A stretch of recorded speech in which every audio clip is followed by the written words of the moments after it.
नमस्ते। हिंदी भाई जल सिंह सर की ऑनलाइन क्लास में आपका हार्दिक स्वागत है। तो आज हम जो प्रकरण पढ़ने जा रहे हैं, सामने लिखा हुआ है राम की शक्ति पूजा।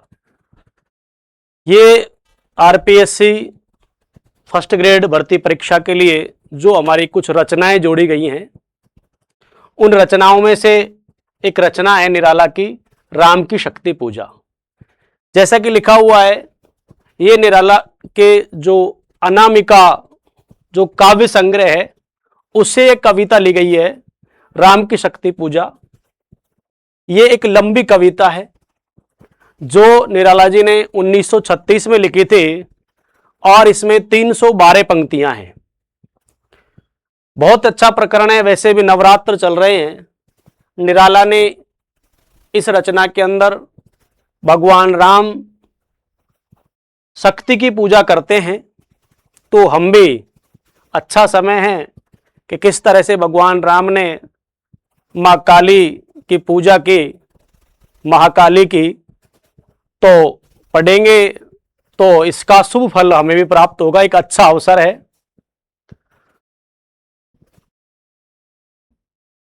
तो ये जो निराला ने राम की शक्ति पूजा कविता लिखी है, इसके अंदर जिस तरह से तुलसीदास ने वैष्णव और शैव का समन्वय किया है, वैसे ही निराला ने इस रचना के अंदर और भगवान राम का यानी शक्ति के साथ समन्वय इस रचना के अंदर किया गया है। और इस पर बंगाल में प्रसिद्ध कृतिवासी रामायण का प्रभाव है। यानी जो इसकी कथा वस्तु है वो किससे ली गई है? कृतिवासी रामायण से।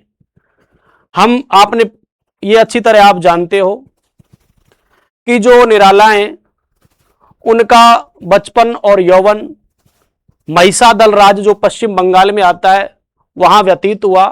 तो वहां की जो संस्कृति है, वहां महाकाली को एक शक्ति के रूप में पूजा जाता है और वही प्रभाव यहां निराला पर पड़ा और उन्होंने ये लंबी कविता लिखी जिसका नाम क्या है बताओ?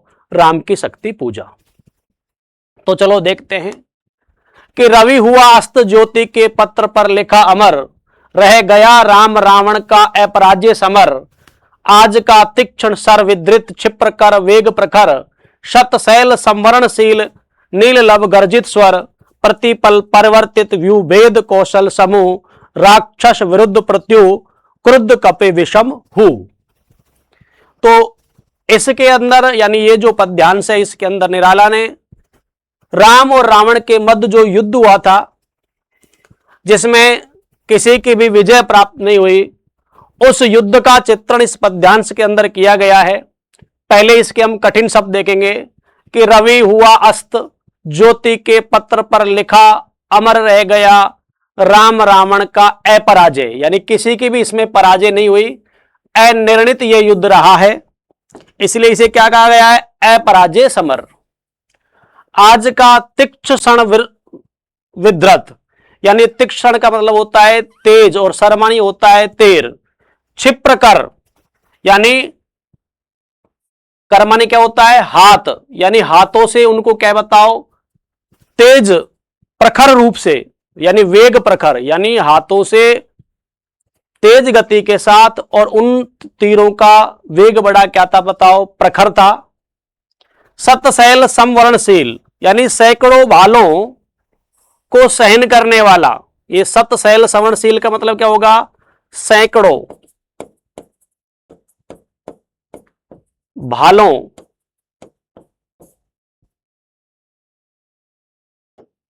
को सहना। नील नभ यानी नीला आकाश, गर्जित स्वर। प्रतिपल परिवर्तित व्यू वेद कौशल समूह, राक्षस विरुद्ध यानी राक्षसों के विरुद्ध, प्रत्यु क्रुद्ध कपे विषम हु, यानी उनके प्रति अनेक व्यू रचाए गए थे। और कपि का मतलब होता है वानर, क्रुद्ध का मतलब क्रोधित होकर, हु एक बानर को, जो बानर होते हैं वो एक ध्वनि निकालते हैं, उसे हमने क्या नाम क्या पढ़ा इसमें? हो। तो अब इसका अर्थ समझेंगे हम कि रवि हुआ अस्त। इसके कई अर्थ हैं कि रवि हुआ अस्त यानी सूर्य क्या हो गया बताओ? अस्त हो गया। इधर हम भगवान राम को भी इसमें क्या बताओ बिल्कुल यानी थका हुआ जान सकते हैं कि रवि हुआ अस्त। वैसे तो इसका शाब्दिक अर्थ यहां किससे बताओ, सूर्य के अर्थ से है, यानी सूर्य क्या हो गया, अस्त हो गया। ज्योति के पत्र पर लिखा अमर, यानी ज्योति का मतलब होता है प्रकाश रूपी पत्र। क्या ज्योति के पत्र का मतलब क्या होता है, ज्योति का मतलब क्या होता है, प्रकाश रूपी पत्र पर लिखा अमर, यानी एक अमर इतिहास लिखने वाला था। ज्योति के पत्र कह सकते हैं इसे, या कह सकते हैं हम दिवस के हृदय पर, यानी किसके हृदय पर, दिवस के हृदय पर। दिवस माने क्या होता है, दिन। रह गया राम रावण का अपराजय समर, लेकिन वास्तव में राम रावण के बीच जो ये युद्ध हुआ था, ये कैसा हुआ, अनिर्णित युद्ध हुआ। इसमें किसी की भी क्या बताओ पराजय, यानी अगर इसमें पराजय यानी एक की पराजय होते तो एक अमर इतिहास लिखा जाता, लेकिन वो अमर इतिहास नहीं लिखा गया क्योंकि युद्ध कैसा रह गया, अपराजय, यानी यहां किसी की भी हार नहीं हुई। फिर युद्ध का वर्णन करते हुए कहते हैं कि आज का तीक्ष्ण विद्युत क्षिप्र कर वेग प्रकर, कि आज इस युद्ध में तीक्ष्ण तेज बाणों से क्या बताओ आक्रमण किया गया। क्षिप्र कर यानी हाथों से क्या बताओ 12 बार क्या बताओ प्रहार, वेग प्रखर यानी बड़ी तेज गति के साथ क्या बताओ आक्रमण किए गए।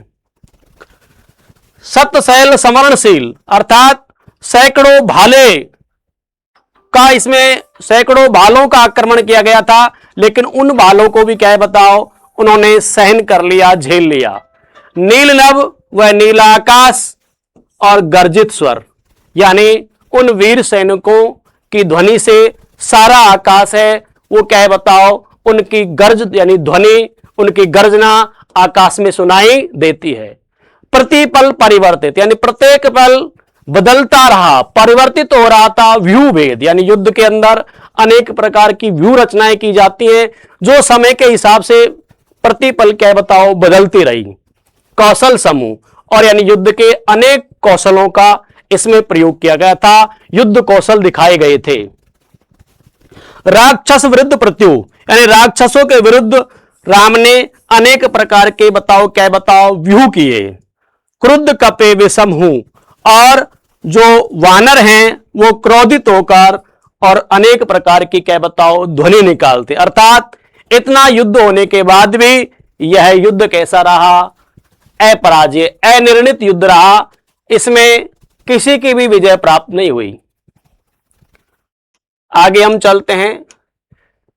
विच्छुरति वहनी राजीव नयन हत लक्षबाण, लोहित लोचन रावण मदमोचन महियान, राघव लाघव रावण वारण गत युगम प्रहर, उद्दत लंका पते मर्दित कपिदल बल विस्तर, अनिमेष राम विश्व जिद्देवे शरभंग भाव, विदांग बद्ध को दंड मुष्टे खर रुधिर स्राव। यानी जैसे पहले पंक्ति के अंदर हमने कहा था कि अनेक प्रकार के व्यू रचनाएं की गई राक्षसों के विरुद्ध, लेकिन किसी भी व्यू में राम सफल नहीं हुए। यहां जो ये प्रसंग है इसके अंदर राम का तो अपकर्ष दिखाया गया है और रावण की सेना का उत्कर्ष दिखा गया है। यहां हम इस तरह भी समझ सकते हैं कि ये जो समय था जब निराला ने राम की शक्ति पूजा लिखी थी, ये समय 1936 का था। तो इसमें जो ये राम है उसे एक सामान्य मानव का प्रतीक माना है, और जो ये रावण है ये विदेशी शक्तियां हैं। कैसी शक्तियां हैं, विदेशी शक्तियां हैं। इसलिए यहां रावण का क्या दिखाया गया है, उत्कर्ष, और राम का क्या बताओ अपकर्ष। ठीक है, आगे हम पढ़ते हैं कि विच्छुरति वहनी, वहनी का मतलब होती है आग। राजीव नयन यानी कमल नयन राम को कहते हैं। हत लक्ष्य बाण, लोहित लोचन यानी उनके नेत्र कैसे थे बताओ, लोहित थे। रावण मदमोचन यानी रावण को नष्ट करना चाहते थे। महियान यानी वो महान वीर। राघव लाघव रावण वारण गत युग्म प्रहर, ये शब्द याद रखना है। युग्म प्रहर का मतलब यहां क्या है बताओ, 2 प्रहर हैं। ठीक है, एक बार थोड़ा सा इसके कठिन शब्द देखेंगे हम। तो कठिन शब्दों की हम बात करें थे तो ये अच्छा शब्द आया युग्म प्रहर, इसका मतलब है क्या बताओ, 2 प्रहर। उद्दत लंका पति मर्दित, कपिदल बल विस्तर, एनिमेश राम विश्व विजदव्य सरभंग भाव, वेदांग बद्ध कोदंड मुस्ते कर रुद्र श्राव। तो विचरती वैनी राजीव नयन हत लक्ष्य बाण, कि वास्तव में भगवान राम के प्रत्येक जो बाण जो लक्ष्य पर चलाते थे वो हत यानी लक्ष्य को प्राप्त नहीं करता था। विचरती वहनी का मतलब है कि राजीव नयन भगवान राम के नेत्रों से क्या बताओ अग्नि निकल रही थी। क्या निकल रही थे? अग्नि निकल रही थे। और जब भी वो अपने बाण को लक्ष्य पर डालते थे वह लक्ष्य को प्राप्त क्या, हत का मतलब है नष्ट होना, ठीक है, अर्थात वो लक्ष्य को प्राप्त क्या नहीं कर पा रहा था। लोहित लोचन अर्थात वह अपने लोहित का मतलब है कि लोहित मतलब क्रोध भरे लाल नेत्रों से रावण मद मोचन महियान, कहने का मतलब है कि रावण के मद को, रावण के अहंकार को नष्ट करना चाहता था वह महियान यानी वह महावीर। राघव लाघव रावण वारण गत युगम प्रहर, कि कहने का मतलब है कि वो 2 प्रहर तक, ठीक है, और भगवान राम हैं वो वारण यानी किसको मारना चाहते हैं, रावण पर आक्रमण करना चाहते हैं। उद्दत लंका पति मर्दित कपिदल बल विस्तृत, अर्थात वो रावण है, वो उद्दत होकर लंकापति रावण है, वो कपिदल जो कपियों का दल था उस पर क्या बताओ आक्रमण करता है। एनिमेश राम विश्व जिदे सर भंग भाव, अर्थात भगवान राम है वो एनिमेश यानी बिना पलक झपकाए देखते हैं, विश्व जिदे सर यानी विश्व को विजय प्राप्त करने वाले बाण उनके सर में थे, लेकिन भंग भाव, लेकिन वो सभी बाण हैं वो क्या हो गए बताओ नष्ट हो गए, अर्थात उनका कोई प्रभाव क्या बताओ रावण पर क्या नहीं पड़ा। विदांग बद्ध को दंड मुष्टि खर रुधिर स्राव, और कहने का मतलब है कि रावण के प्रहारों से उसके जो अंग हैं, भगवान राम के जो अंग हैं वो कैसे हो गए, बिंद गए। विदांग का मतलब है उनके अंगों में अनेक घाव, मुष्टि खर रुधिर स्राव, अर्थात उन घावों से और क्या बताओ रुधिर बह रहा था, और भगवान राम हैं वो मुष्टि यानी अपनी मुट्ठी बांधकर ये सब कुछ सहन कर रहे थे। कोदंड उनका जो धनुष है उस पर उनकी मुष्टि जो की त्यों क्या बताओ बंधी रही, और उनके अंगों में अनेक प्रकार के घाव हो गए थे जिनसे क्या बह रहा था, रक्त बह रहा था। खर रुधिर स्राव अर्थात क्या बह रहा था, रक्त बह रहा था। तो यहां भगवान राम को छत विछत, ठीक है, यानी उनके अंगों में घाव, अंगों का छत विछत होना दिखाया गया है। तो यहां सीधा मैंने अभी बताया था कि राम का यहां क्या दिखाया है, अपकर्ष, कि वास्तव में वो राम एक सामान्य मनुष्य है जो उस विदेशी शक्तियों के सामने क्या बताओ घायल है। अगला पद पढ़ते हैं।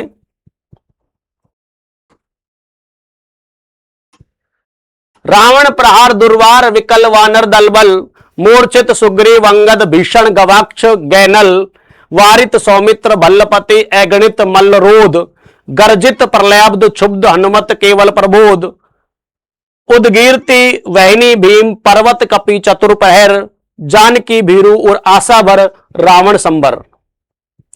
तो ये हमारा तीसरा पद है।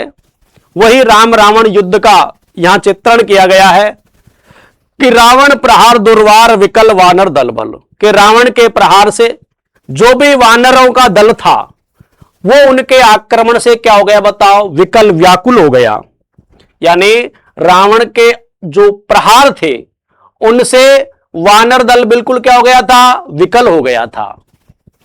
मूर्छित सुग्रीव अंगद, यानी सुग्रीव अंगद क्या हो गए थे बताओ, मूर्छित हो गए थे। भीषण योद्धा गवाक्ष गय और नल, ठीक है, यानी कौन, भीषण गवाक्ष गय नल वारित, ये भी क्या है बताओ क्या हो गए थे, मूर्छित। सौमित्र भल्लपति अगणित मल्लरोध, सौमित्र किसे कहेंगे, लक्ष्मण को। सौमित्र का मतलब क्या है बताओ, लक्ष्मण। और भल्लपति कौन हो गया बताओ, जाम्बुवान, यानी भल्लपति कहते यानी जो भल्ल सेना के स्वामी थे वो कौन थे बताओ? जांबवान। अगणित मल्लरोध, यानी उन्होंने भी अनेक प्रकार के योद्धाओं के प्रहार को रोका। ठीक है, अगणित मल्लरोध यानी अनगिनत योद्धाओं ने जो उनकर प्रहार किया था उस प्रहार को क्या बताओ? रोका। गर्जित प्रलयाब्धि क्षुब्ध, कि वास्तव में वो जो राक्षस सेना थी वो प्रलय के समान उन पर क्या बताओ? गरज रही थी, अर्थात ये सभी क्या हो गए थे? असफल हो गए थे। हनुमत केवल प्रबोध, कि अगर कोई चेतन अवस्था में था तो केवल कौन था? हनुमान, यानी हनुमत केवल प्रबोध, कि जितने भी राम की सेना के वीर थे, चाहे उसमें सुग्रीव हो, अंगद हो, गवाक्ष हो, भीषण हो, गय हो, नल हो, वारित हो, सौमित्र बल्लपति, यानी सौमित्र लक्ष्मण और बल्लुपति, इन्होंने भी अगणित आक्रमणों को रोकने का प्रयास किया, गर्जित प्रलयाब्धि, लेकिन वास्तव में वह रावण की सेना रावण है जो प्रलय के समान क्या बताओ? क्षुब्ध होकर उन पर गरज रहा था। केवल था तो कौन था? हनुमत केवल प्रबोध, कि सभी घायल हो गए, अचेतन हो गए, अगर चेतनता में कोई था तो केवल कौन था? हनुमान। तो यहां से प्रश्न पूछा सकता है कि रावण यानी राम की सेना में सभी जो सेनापति थे वो मूर्छित हो गए थे, केवल चेतन अवस्था में थे तो कौन थे? हनुमान थे। उदगिरती वैनी भीम पर्वत कपि चतुर्प्रहर, यानी 4 प्रहर तक। कपि का मतलब कौन? हनुमान। कैसे लड़ रहा था? उदृति वैनी भीम पर्वत, कि जैसे बड़ा विशाल, भीम पर्वत का मतलब है विशाल का है पर्वत, और वहनी का मतलब होता है अग्नि, यानी जैसे किसी विशाल पर्वत से क्या बताओ? अग्नि यानी ज्वालामुखी निकल रही हो, उसी प्रकार निकलते हुए ज्वालामुखी के समान विशाल काय पर्वत शरीर वाले केवल हनुमान ही 4 प्रहर तक क्या बताओ? लड़ते रहे। तो यह हनुमान जी की जो तुलना है वो किससे की गई है?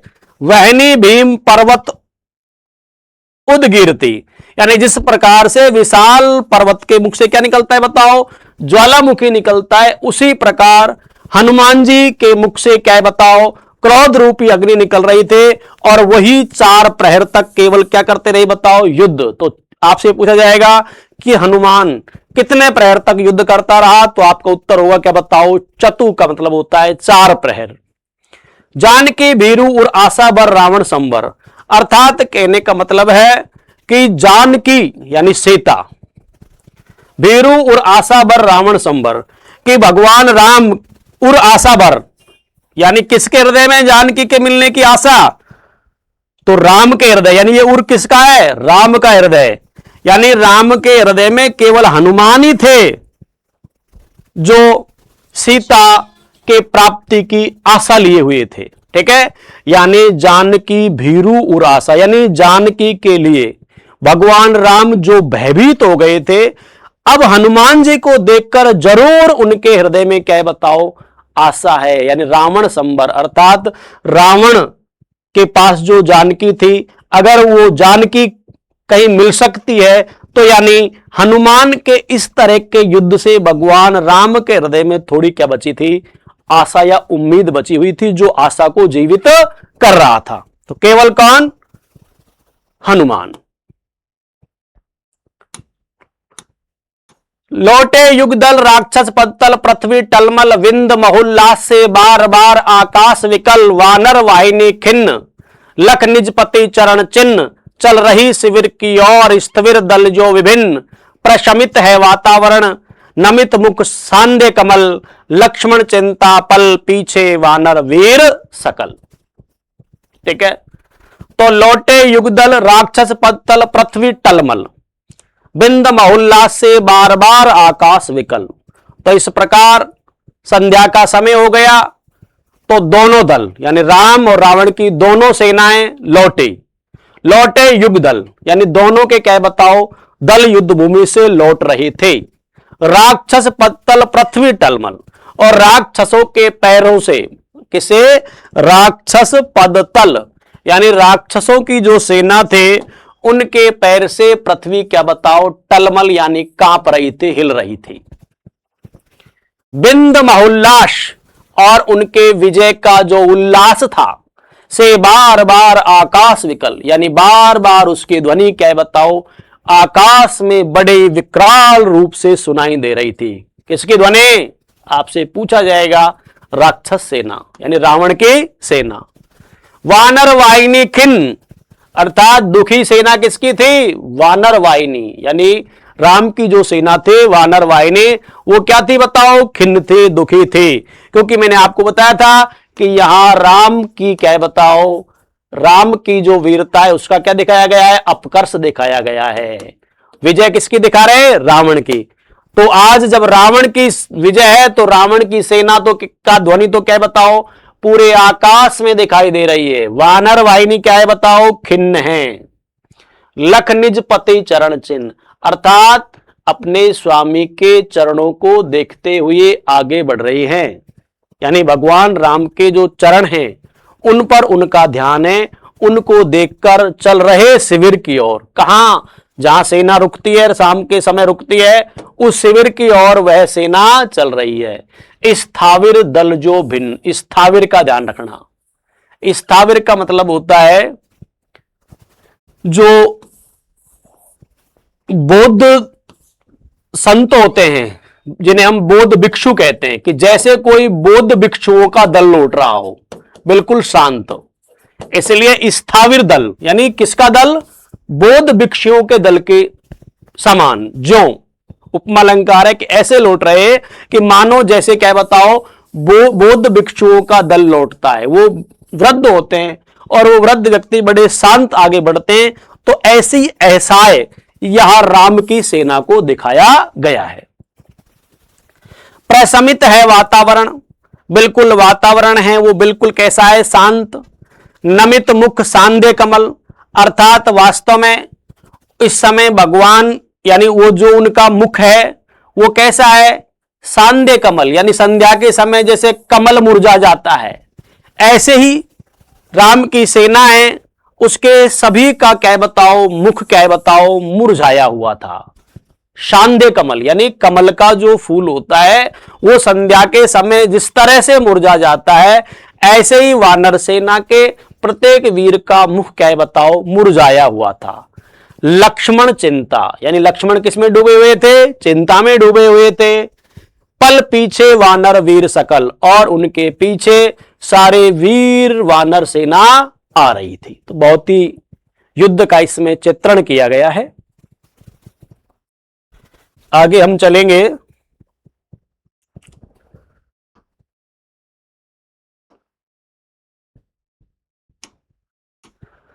रघुनायक आगे अवनी पर नवनीत चरण, शलत धनु गुण कटिबंध स्रस्त तुणीर धरण, दृढ़ जटा मुकुट हो विपर्यस्त प्रतिलट से खुल, फैला पृष्ठ पर बाहुओं पर वक्ष पर विपुल, उत्तरा जो दुर्गम पर्वत पर नैसांधकार, चमकती दूर ताराएं जो हो कहीं पार। तो रघुनायक आगे अवनी पर नवनीत चरण, कि रघुनायक सबसे आगे चल रहे थे और धरती पर नवनीत, नवनीत वैसे कहते हैं क्या बताओ, मक्खन को, अर्थात उनके चरण जो थे वो क्या बताओ, मक्खन की तरह क्या बताओ, कोमल। तो नवनीत चरण का है, क्या कहा है? नवनीत चरण। सलथ धनु गुण है, धनु का मतलब धनुष होता है, गुण का मतलब होता है रस्सी, कि उनके जो धनुष की रस्सी है वो कैसी थी? ढीली थी। कटिबंध स्रस्त, और जो कमर पर उनके जो तुणीर था, तरकस था, वो भी कैसा था बताओ? ढीला हो गया था। कैसा हो गया था? ढीला हो गया था। दृढ़ जटा मुकुट हो विपर्यस्त, और उनके जो मुकुट है उसमें जो जटाएं होती हैं वो भी क्या बताओ? बिखरी हुई थी।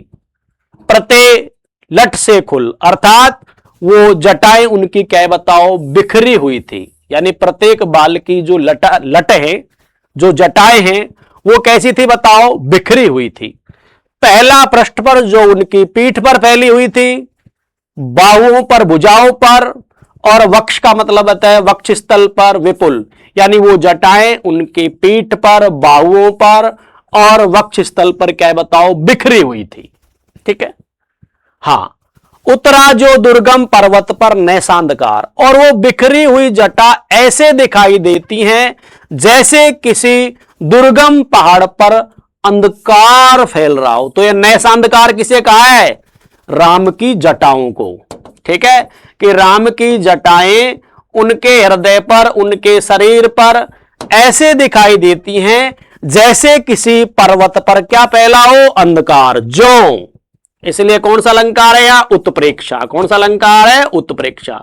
कि वह ऐसे दिखाई देती है माना किसी पर्वत के ऊपर क्या अंधकार फैल रहा हो, क्योंकि जटाएं काली हैं। तो भगवान राम का जो शरीर है उसको किसके समान विशाल बताया? पहाड़ के समान। और उस शरीर पर उनकी जो जटाएं बिखरी हुई थी वो ऐसे लगती हैं कि जैसे क्या बताओ अंधकार फैल गया हो उस पर्वत के ऊपर, क्योंकि काली जटाएं ना। तो इसलिए कवि ने उनकी तुलना किससे कर दी है? अंधकार से। चमकती दूर तारा जो हो कहीं पार, और उन जटाओं के बीच में उनकी जो आंखें वो ऐसी चमक रही थी जैसे आकाश में क्या बताओ तारे चमकते हैं। कहीं दो तारे उस अंधकार के बीच में, जैसे अंधकार जब छाता है तो केवल क्या बताओ तारे हमें चमकते हुए दिखाई देते हैं। तो चमकती दूर ताराएं जो हो कहीं पार, कि उस अंधकार के पार दो तारा चमकते हुए दिखाई दे रहे। तो यहां दो ताराएं किसे कहा गया है? भगवान राम की आंखों को। तो ध्यान रखना, चमकती दूर ताराएं जो हो कहीं पार। तो आपसे पूछा जाएगा कि प्रस्तुत पंक्ति में यहां ताराओं का अर्थ क्या है? ठीक है, उसमें आपसे तारा कहेगा, आपसे क्या आंख कहेगा। तो ध्यान रखना ये दूर ताराएं, तो ताराएं यहां किसके लिए हुआ है? आंखों के लिए। कि जैसे अंधकार में तारे चमकते उसी प्रकार भगवान राम की दोनों आंखें उन जटाओं के बीच में जैसे अंधकार में तारे चमकते हैं ऐसे चमकती हुई दिखाई दे रही थी। तो बिल्कुल याद रखना, चमकती दूर ताराएं जो हो कहीं पार। तो यहां किसके लिए कह रहा है बताओ? भगवान राम की आंखों के लिए। ठीक है,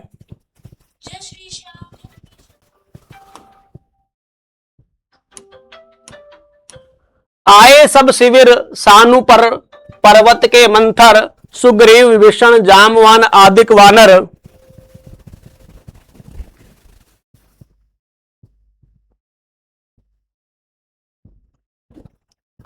सेनापति दल विशेष के अंगद हनुमान, नल नील गवाक्ष प्रात के रण का समाधान करने के लिए फेर वानर दल आश्रय स्थल, बैठे रघुकुल मणि श्वेत शिला पर निर्मल जल, ले आए कर पद छालनार्थ पटु हनुमान, अन्य वीर सर के गए तीर संध्या विधान, वंदना ईश करने को लौटे शतवर।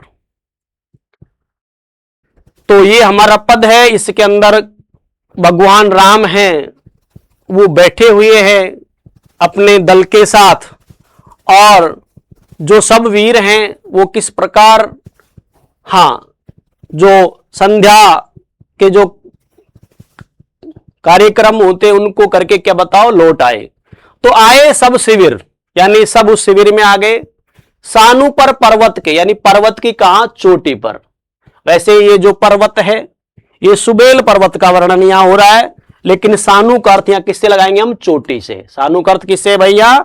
चोटी से। यानी उस पर्वत की चोटी पर सब बैठे। मंथर का मतलब क्या होता है? धीमे से, चुपचाप।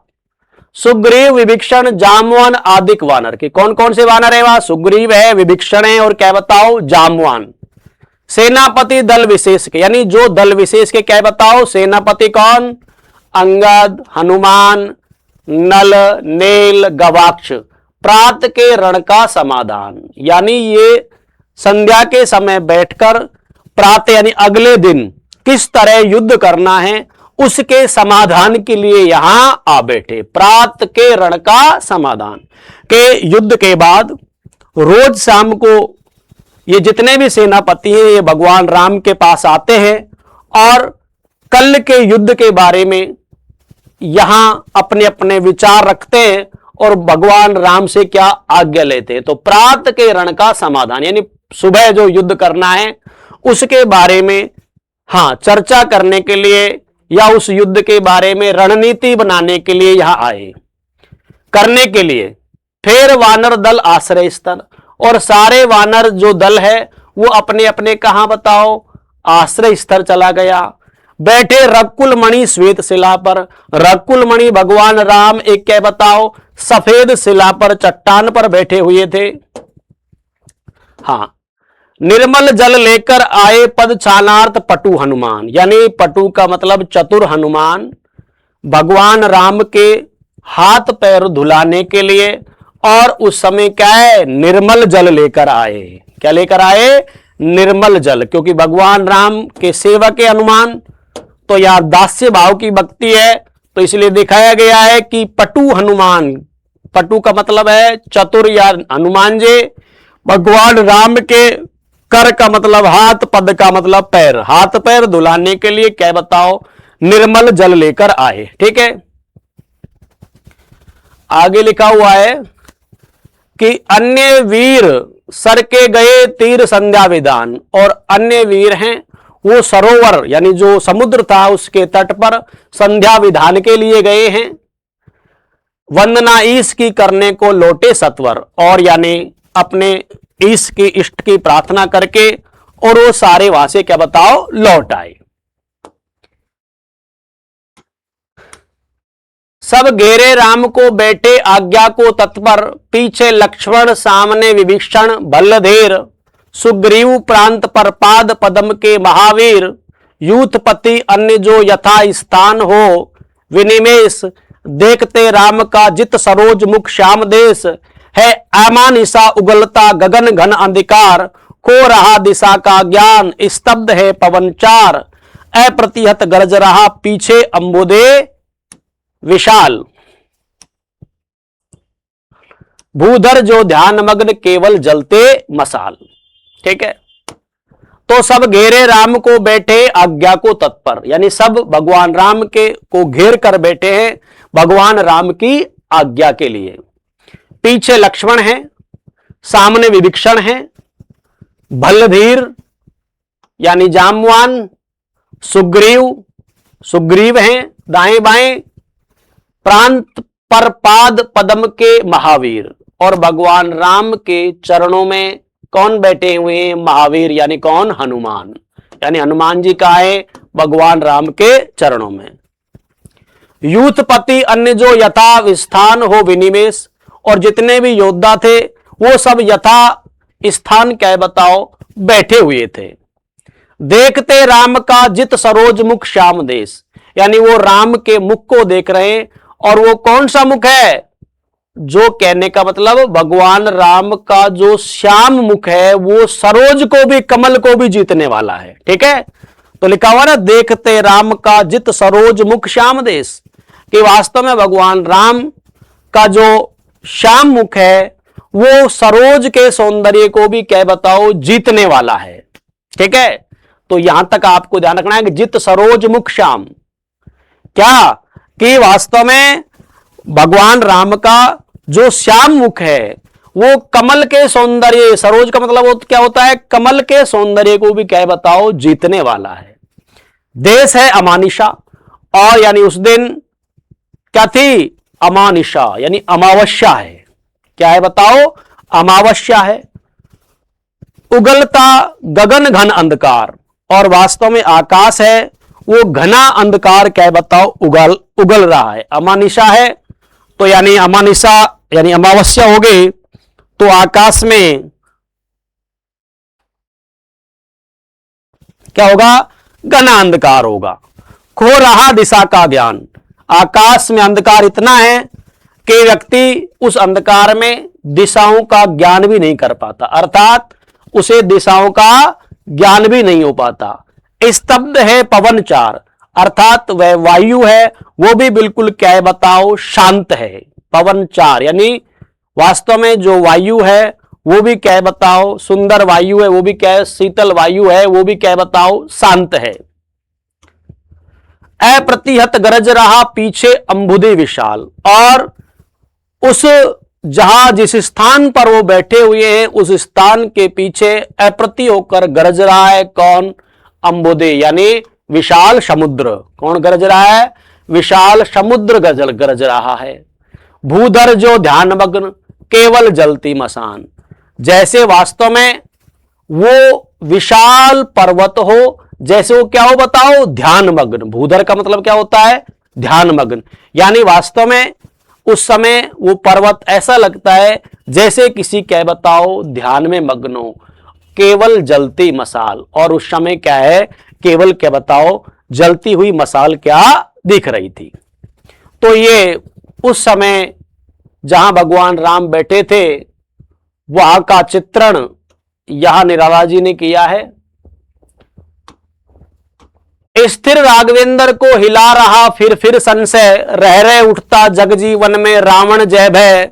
जो नहीं हुआ आज तक हृदय रिपु दम्भ श्रांत, एक भी अयुत लक्ष्य में रहा जो दुराक्रांत। कल लड़ने को हो रहा विकल वह बार बार, असमर्थ मानता मन उद्यत हो हार हार।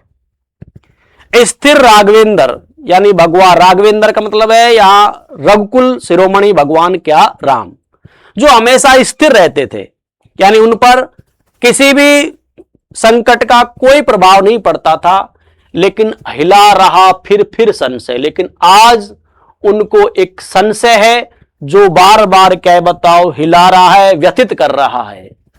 क्या, रह रहे उठता जग जीवन में रावण जय भय, यानी वास्तव में रावण की विजय का भय उनके हृदय में बार बार क्या बताओ उठता। यानी जग जीवन, इस संसार रूपी जीवन में वो क्या देखते हैं कि रावण की विजय, रावण का जय भय उसे क्या बताओ सता रहा है। जो नहीं हुआ आज तक हृदय रिपु दम्भ श्रांत, यानी जो भगवान राम का हृदय आज तक किसी भी शत्रु के सामने, ठीक है, रिपु दम्भ श्रांत यानी किसी भी शत्रु के सामने आज तक जो हृदय भयभीत नहीं हुआ, आज उस हृदय के अंदर रावण की जय का भय उन्हें क्या बताओ सता रहा है। एक भी अयुक्त लक्ष्य में रहा जो दुराक्रांत, यानी वास्तव में जो, हां, एक भी अयुत लक्ष्य में रहा जो दुराक्रांत, यानी जो हजारों लाखों, ठीक है, अयुत का 10,000 होता है, लक्ष्य का मतलब क्या होता है लाखों, यानी जो लाखों और हजारों में भी अकेला ही क्या बताओ दुराक्रांत, यानी हजारों और लाखों में भी अकेला ही युद्ध जीतने की शक्ति रखता था। कल लड़ने को हो रहा विकल वह बार बार, लेकिन कल की लड़ाई को देखकर उनका हृदय बार बार क्या बताओ व्याकुल हो रहा है। असमर्थ मानता मन उद्यत हो हार हार, अर्थात उनका मन है वो उस युद्ध के लिए क्या बताओ असमर्थ है, और उन्हें ऐसा लगता है कि वास्तव में युद्ध में मेरी क्या होगी बताओ हार होगी। उद्यत हो हार हार, यानी भगवान राम के हृदय में यहां उन्हें अपनी हार का भय उन्हें सता रहा है।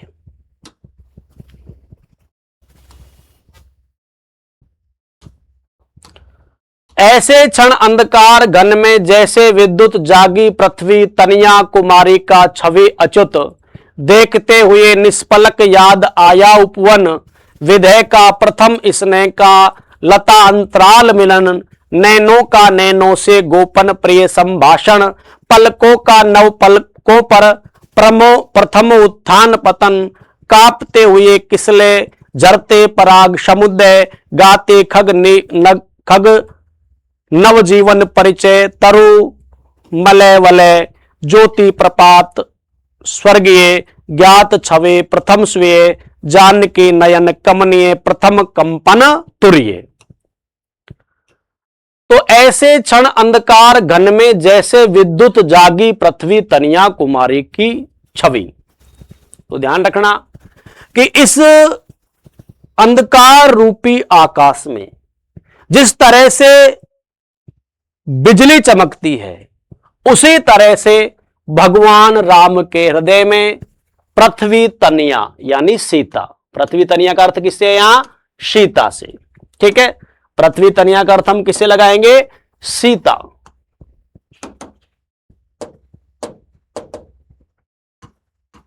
पृथ्वी तनिया किसे कहेंगे सीता। कुमारी का छवि यानी सीता कुमारी की जो जानकी है सीता है, उनकी छवि बिजली के समान भगवान राम के हृदय में क्या बताओ कौंध गई। अच्युत, अच्युत का अर्थ यहां किससे है राम से है, ठीक है। अच्युत देखते हुए निष्पलक, यानी भगवान राम अपने पलकों में उसे देखते हैं और याद आया उपवन, यानी वह पुष्प वाटिका प्रसंग जहां भगवान राम का सीता से प्रथम मिलन हुआ था, वह उपवन उनकी आंखों में आ गया, स्मृति में आ गया। विधेय का, यानी उपवन किसका था? विधेयराज जनक का। तो विधेय किसे कहते हैं? जनक को। प्रथम स्नेह का, यानी प्रथम प्रेम का। लता अंतराल मिलन, यानी लताओं की अंतराल में, ऊट में भगवान राम का प्रथम बार मिलन हुआ, क्या बताओ? सीता से। तो कहने का मतलब है उस अंधकार में जब भगवान राम बैठे हुए थे तो उन्हें सीता की छवि याद आ गई और सीता से जो उनका पुष्प वाटिका में, विधेयराज जनक की वाटिका में जो प्रथम मिलन हुआ था, उन स्मृतियों में भगवान राम क्या खो गई। नैनों का नैनों से गोपन, यानी वास्तव में वहां नेत्रों का नेत्रों से वार्तालाप हुआ। ठीक है, यानी प्रेम में, यहां श्रृंगार है, प्रेम है, तो प्रेम में यानी नैनों ही नैनों में आपस में क्या होता है बताओ? वार्तालाप। प्रिय संभाषण, यानी मधुर संभाषण, मतलब वार्तालाप। किसे? नेत्रों का नेत्रों से, यानी उस समय भगवान राम जब सीता से मिले थे तो भगवान राम के नेत्र और सीता के नेत्रों ही नेत्रों में आपस में क्या बताओ? प्रिय संभाषण, वार्तालाप हुआ था, वो उनको याद आ गया। पलकों का नव पलकों पर प्रथम उत्थान पतन, यानी वास्तव में एक दूसरे की पलक, यानी एक तो भगवान राम की पलक और एक क्या बताओ? सीता, नव पलकों पर प्रथम उत्थान पतन, यानी पहली बार, ठीक है, पलकों पर एक दूसरे के स्वरूप का उत्थान और क्या हुआ था? पतन। कांपते हुए किसले, कि उस समय जो कोपल थी उस पुष्प वाटिका की, वो कांप रही थी, हिल रही थी। झरते पराग समुद्र, और चारों तरफ क्या बताओ? पराग कण झड़ रहे थे। पुष्प वाटिका का प्रसंग है। गाते खग नव जीवन परिचय, यानी उस समय उस प्रेम की कथा को गाने वाले वहां कौन थे? पक्षी थे, जो उस नव जीवन का परिचय गीत गा रहे थे। तरु मलय वलय, और जो मलय यानी चंदन के वृक्ष थे, वो वलय का मतलब है चारों ओर से उन्हें घेरे हुए थे। वलय एक घेरे को कहते हैं कि चारों तरफ क्या बताओ? चंदन के वृक्ष घिरे हुए थे। ज्योति प्रपात स्वर्गीय, ज्ञात छवि प्रथम सुए, और कहने का मतलब है उसी समय सूर्य की जो प्रथम किरण थी, जिसे स्वर्ग के समान बताया है, वो किरण निकली, क्योंकि भगवान राम सुबह के समय ही पुष्प वाटिका में विश्वामित्र के लिए पुष्प चुनने के लिए गए थे। तो उस प्रथम किरण के जो सौंदर्य को किसके समान बताया है? स्वर्ग के समान। ज्ञात छवि प्रथम सुए, पहली बार वो छवि भगवान राम ने उनकी क्या बताओ? देखी। जानकी नयन कमनीय, कि वास्तव में जानकी के जो नेत्र थे वो बड़े ही क्या बताओ? सुंदर थे। तो कमनीय का मतलब क्या होता है? सुंदर। प्रथम कंपन तुर्ये, अर्थात प्रथम बार भगवान राम में कंपन हुए, और वो कौन सी अवस्था? तुर्ये, ये साधना की चतुर्थ अवस्था होती है, और यहां व्यक्ति है वो स्मृति को भूल जाता है, यानी उसकी जो स्मृति है उसको भूल जाता है और वो अचेतन अवस्था में चल जाता है। इसे साधना की तुर्य, तो तुर्य शब्द का मतलब क्या होता है? ये एक साधना की क्या बताओ? अवस्था है, जहां व्यक्ति जो बाहरी जो सांसारिकता या स्मृति होती है उनको वह भूल जाता है और उसी अवस्था में लीन हो जाता है। तो भगवान राम उस समय क्या बताओ? तुरीय अवस्था में क्या हो गए? लीन हो गए। सेहरा तन क्षण भर भूला मन लहरा समस्त, हर धनुर्भंग को पुनर्वार जो उठा हस्त, फूटे स्मित सीता ध्यान लीन राम के अधर, फिर विश्व विजय भावना हृदय में आई भर, वे आए याद दिव्य सर अगणित मंत्र पूत, फड़का पर नभ को उड़े सकल जो देवदूत, देखते राम जल रहे सलब जो रजनी चर, ताड़ का सुबाहु विराद सरस्त्र दूषण खर, फिर देखी भीमा मूर्ति आज रण देखी जो, आच्छादित किए हुए सम्मुख समग्र नभ को, जो तिर में अस्त्र सकल भुज भुज कर हुए क्षीण, पा महानिलय उस तन में क्षण में हुए लीन। तो इस प्रकार भगवान राम किसकी, सीता जी की क्या है बताओ, स्मृति में खोए हुए हैं।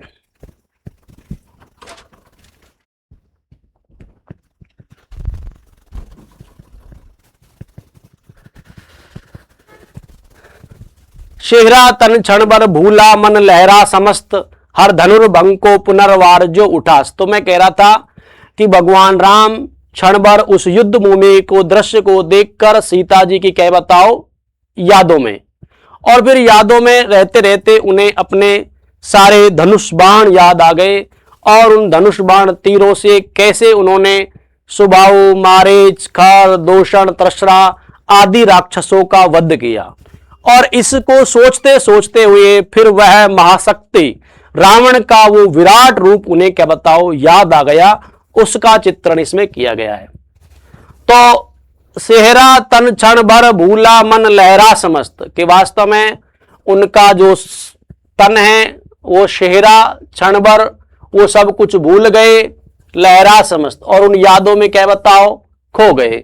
हर धनुर्भंग को पुनर्वार जो उठास्त, और उनका हाथ ऐसे उठा जैसे हर का मतलब होता है शिव का धनुष तोड़ने के समय भगवान राम ने अपने हाथ उठाए, ऐसे ही भगवान राम का क्या बताओ हाथ उठा।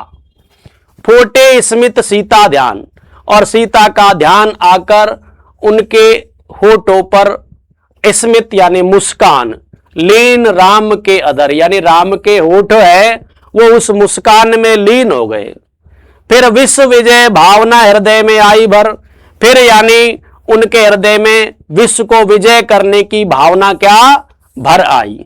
याद आए दिव्य शर, यानी भगवान राम को अपने वो क्या बताओ दिव्य शर जो उनके पास थे वो याद आ गए। अगणित मंत्रपूत, जिनको अनेक मंत्रों से क्या बताओ पवित्र किया था। फड़का पर नभ को उड़े सकल जो देवदूत, कि वो ऐसे तीर थे कि जब उनको आकाश में छोड़ा जाता था तो ऐसे चलते थे कि जैसे देवदूत उड़ रहे हों। देखते राम जल रहे सलभ जो रजनीचर, और राम देखते हैं कि राक्षस ऐसे जल रहे हैं जैसे पतंगा जलता है। और आगे कहता है कि ताड़ का सुभाव विराद सरस्त्र दूषण खर, कि ताड़ का सुभाव विराद, खर दूषण और सृष्टय का मतलब है त्रिशरा, इन सब का संहार भगवान राम ने इन बाणों के माध्यम से किया था, वो याद आया। फिर देखी भीमा मूर्ति, ये भीमा मूर्ति किसके लिए हुआ है, रावण के लिए। आज रण देखी जो, यानी आज उन्होंने युद्ध में देखी। आच्छादित किए हुए सम्मुख समग्र नभ को, कि वास्तव में उस मूर्ति ने सारे आकाश यानी आच्छादित किए हुए सम्मुख समग्र नभ को, यानी सारे आकाश में वह मूर्ति क्या बताओ फैली हुई थी। ज्योतिर्मय अस्त्र सकल भुज भुज कर हुए क्षीण, कि भगवान के जो भी ज्योतिर्मय अस्त्र थे वो उस शक्ति के सामने भुज कर क्या हो गए, क्षीण हो गए, नष्ट हो गए। पा महानिलय उस तन में क्षण में हुए लीन, अर्थात उस महाशक्ति के शरीर में जाकर क्षण भर में ही वो क्या हो गए, नष्ट हो गए।